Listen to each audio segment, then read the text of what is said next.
This past Monday, Massachusetts Governor Charlie Baker and Lieutenant Governor Karyn Polito paid a visit to Burlington High School. They were greeted with some musical fanfare by the BHS marching band before sitting down for a panel discussion with educators, including a number of area superintendents, local government leaders, and law enforcement officials on a school safety initiative. Governor Baker kicked off the discussion with a broad overview of the proposal. That there were additional opportunities that we should be considering, especially when it came to what took place on the ground at schools. And that led to a $72 million proposal that we made that's currently pending before the legislature that contains many of the recommendations and the proposals that were made to these three secretaries and to the Lieutenant Governor and myself. It's a multifaceted proposal.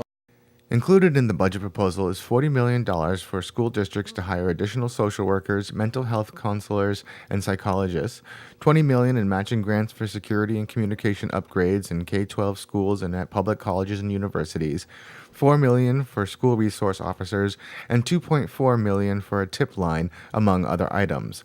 Local leaders said they were pleased the governor was taking on the issue of school safety and especially applauded the resources being dedicated for mental health.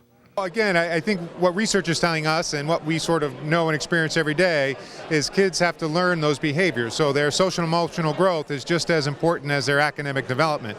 In fact, they really have to go hand in hand. So a lot of students there's a lot more trauma, it seems like, in the world. We have a lot of families in crisis, and so we're seeing that trauma come in through the kids, come in through the front door.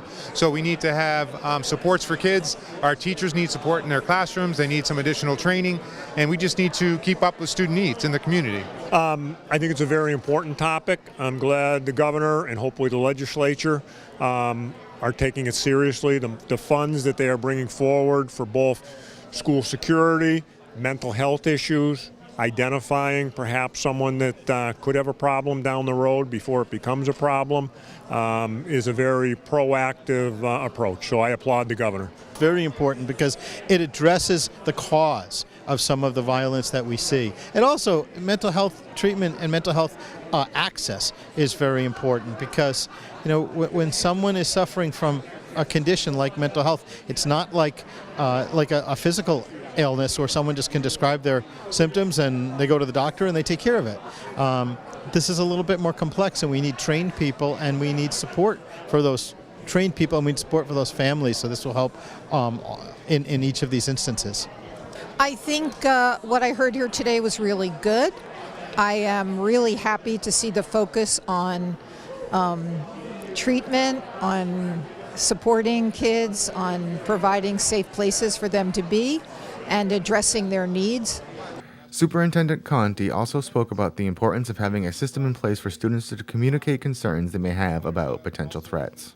Well, what's interesting for us is what we found is through social media, a lot of times kids will notify us or they'll hear something on social media and we get notified. I think we just need to have multiple avenues and include pathways of communication that the kids use normally. So that's, so I think we need to look for a tip line, but it can't be a tip line that's good for adults. It has to be something that the kids are comfortable using.